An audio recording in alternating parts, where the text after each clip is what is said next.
Non, Hein? non, on sentait quand même déjà sur le national qu'il y avait une dynamique pour nous, pour la NUPS. Et puis le fait qu'on ait fait une union de la gauche, ça donnait plus de force. Et bon, on voit ce soir les résultats parlent pour nous en vrai.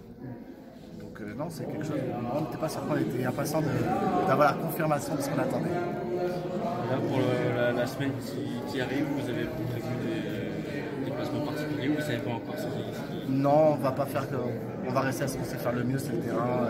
Convaincre les abstentionnistes surtout déjà, parce qu'aujourd'hui c'est quand même le problème. Il y a beaucoup d'abstention et il faut convaincre. Et ce deuxième tour va être un peu plus facile à convaincre puisqu'on est dans un vrai référendum. C'est soit on est pour la politique de Macron et la politique qu'il a menée pendant 5 ans avec la destruction de l'hôpital, la destruction des écoles, soit on vote pour la NUP et pour le progrès social. Voilà, c'est deux projets radicaux qui vont s'affronter et je pense que voilà, le choix appartient aux citoyennes et aux citoyens. Dans le report des voix, on voit qu'il y a pas mal des reports de voix à droite plus. Comment vous allez mobiliser l'électorat par rapport au score qu'on voit? Par rapport au score qu'on voit, on peut penser qu'il y a une réserve à droite. Moi, je ne le pense pas. Il y a quand même un vrai conflit dans la droite. Elle est quand même divisée sur le macronisme.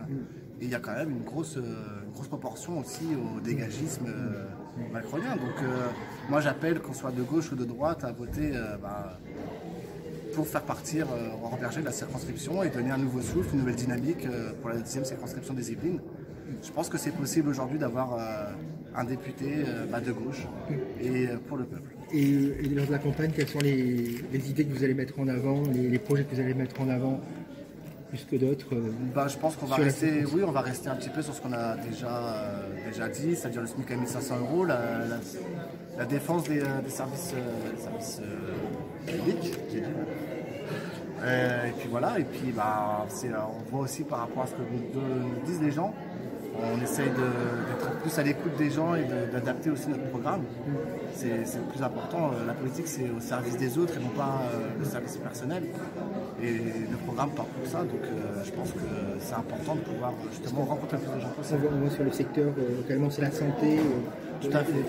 Pour trouver un médecin qui... Le désert médicaux, l'hôpital de Rambouillet, c'est bien la politique macronienne qui le fait. Donc voilà, à un moment donné, il va falloir mettre aussi Aurore Bergé face à ses responsabilités et à sa politique qu'elle a menée pendant 5 ans.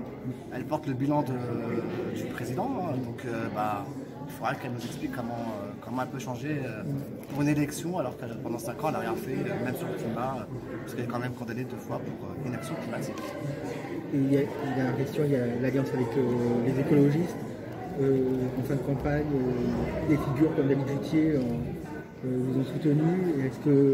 Est-ce qu'ils viendront dans la campagne Il faudra demander à David, je pense qu'il pourra mieux répondre, mais je pense qu'il est très pris aussi par d'autres projets personnels. Donc voilà, j'ai déjà son soutien.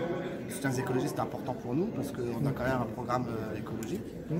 Et de l'écologie sans le social, on n'en fait pas en fait. Donc non, je pense qu'il y a encore une réserve des gens qui n'ont pas fait leur choix au premier tour, qui peuvent faire le choix au deuxième tour. Donc c'est aussi une grosse réserve.